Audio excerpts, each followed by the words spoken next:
Bonjour à tous et bienvenue. Aujourd'hui, nous allons voyager dans le temps, non pas avec une machine, mais avec un livre. Pas n'importe quel livre, un livre de cuisine vieux de près de 8 siècles. Mais attention, ce n'est pas un simple recueil de recettes, c'est un document exceptionnel qui nous raconte toute une civilisation à travers ce qu'elle mangeait. Je veux parler de Fadalat al-Khiwan Forb Tayyibat al-Ta'am wal-Alwan, un trésor de la littérature culinaire d'Al-Andalus et du Maroc. Imaginez un livre où la nourriture devient le langage d'une culture. Un livre qui ne se contente pas de dire comment cuisiner, mais qui révèle un mode de vie, des valeurs, une vision du corps, du luxe et même l'angoisse de voir un monde disparaître. Cet ouvrage, écrit par Ibn Razan al-Tujib, nous montre une civilisation qui avait atteint un tel niveau de raffinement que la table était un espace d'éducation, de santé et de protocole, bien plus qu'un simple moyen de calmer sa faim. En explorant ce livre, on ne découvre pas seulement une cuisine, on plonge au cœur de la société andalouse et marocaine du XIIIe siècle. Ce qui rend Fadalat al-Khiwan si fascinant, c'est qu'il est bien plus qu'un manuel de cuisine. C'est un miroir de la société de l'époque. L'auteur ne se contente pas de lister des ingrédients. Il décrit avec une précision incroyable les méthodes de préparation, l'art de dresser les plats, les moments idéaux pour chaque repas et même les soins du corps avant et après avoir mangé. C'est de la littérature du quotidien où la technique culinaire se mêle à la sagesse médicale et au sens de l'esthétique. Le livre est structuré en 12 chapitres qui couvrent absolument tout. Des différents types de pains et de soupes épaisses aux viandes, uijou, volailles et poissons, en passant par les produits laitiers, les légumes et les conserves pour finir avec des desserts incroyablement élaborés. Et la dernière section est peut-être la plus révélatrice. Elle est entièrement consacrée aux poudres et savons pour se laver les mains. Cela montre à quel point l'hygiène et le protocole de la table étaient importants. Le repas était un véritable acte social, de la préparation jusqu'à la purification finale. Pour bien comprendre ce livre, il faut connaître le contexte dans lequel il a été écrit. On est au milieu du XIIIe siècle, une période de grands bouleversements pour Al-Andalus. Des villes majeures comme Murcie et Valence tombent aux mains des royaumes chrétiens. C'est une époque de fragmentation politique, de migration, où les savants et les artisans fuient vers le Maghreb. Ce n'est pas un détail. Quand Ibn Razan écrit, presque en passant, que le riz était cultivé à Murcie avant qu'elle ne passe hors des mains des musulmans, il ne donne pas juste une information agricole. Il documente une perte, une blessure civilisationnelle. Son livre devient alors une sorte d'archive, une forme de résistance douce pour préserver la mémoire d'un monde sur le point de s'effondrer. Mais pourquoi Ibn Razan a-t-il écrit ce livre?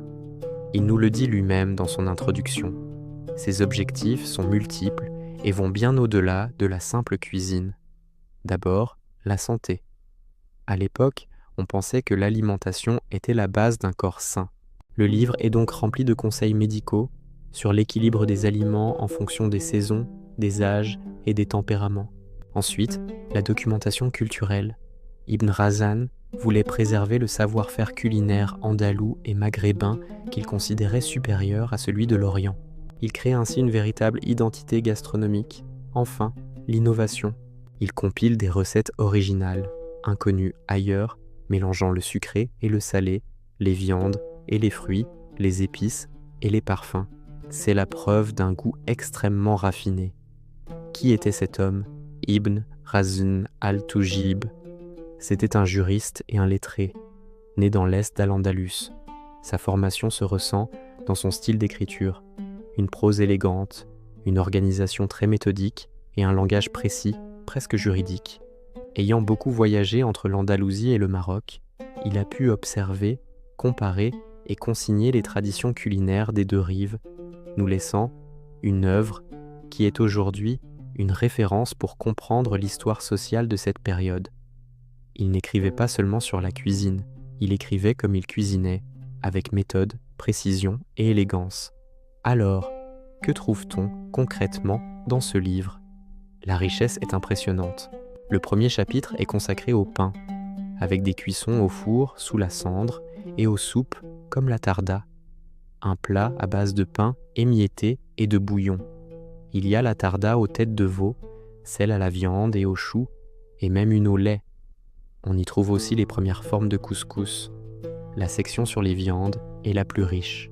On y trouve des recettes complexes de bœuf et de mouton, comme la fameuse marwazia, un plat sucré-salé au miel et aux raisins secs. Il y a aussi des farces, des saucisses et des plats de volaille, poulet, oie, pigeon, d'une grande créativité. Pour les poissons, les méthodes de cuisson sont variées, frits, au vinaigre, au miel ou farcis. Même les œufs sont traités avec un sens esthétique poussé, avec des recettes d'œufs colorés et épicés. Le livre aborde aussi la fabrication du fromage, du beurre, et décrit des plats à base de courges, d'aubergines, de carottes ou de lentilles. La section sur les desserts est un pur concentré de raffinement, avec des douceurs au miel et au sucre, des beignets comme les isfanges ou les alabiyas, combinant fruits secs et parfums délicats. L'auteur n'oublie pas les techniques de conservation, comme le saumurage des olives ou des citrons, et la préparation du mûr, un condiment essentiel de l'époque. Enfin, le livre se termine sur des recettes plus surprenantes, comme celle à base de sauterelles, et bien sûr la fameuse section sur les poudres pour se laver les mains, ultime preuve de cette culture du raffinement. Alors, pourquoi parler de ce livre aujourd'hui ? Parce que faire revivre ce patrimoine, ce n'est pas juste un projet culinaire, c'est un acte de renaissance culturelle. C'est pour cette raison que nous allons lancer une série de vidéos consacrées aux recettes de Fadalat al-Khiwan. Nous allons transformer ce texte ancien en une expérience visuelle et sensorielle. Chaque recette raconte une histoire, chaque plat est un morceau d'histoire que l'on peut goûter. L'idée n'est pas de regarder le passé avec nostalgie, mais de s'en inspirer pour enrichir notre identité culinaire d'aujourd'hui. En conclusion, Fadalat al-Khiwan n'est pas un livre de cuisine, c'est un livre de civilisation, un livre sur l'homme, son goût, son corps, ses angoisses et sa mémoire. Il nous montre comment Al-Andalus et le Maroc pensèrent la nourriture comme un art, une science, une éthique et une part essentielle de leur identité. Le relire et le cuisiner aujourd'hui, c'est une manière de nous reconnecter à l'une des facettes les plus brillantes et les plus raffinées de notre histoire. J'espère que ce voyage vous a plu. N'hésitez pas à vous abonner pour ne pas manquer notre série de recettes à venir. Merci de nous avoir suivis et à très bientôt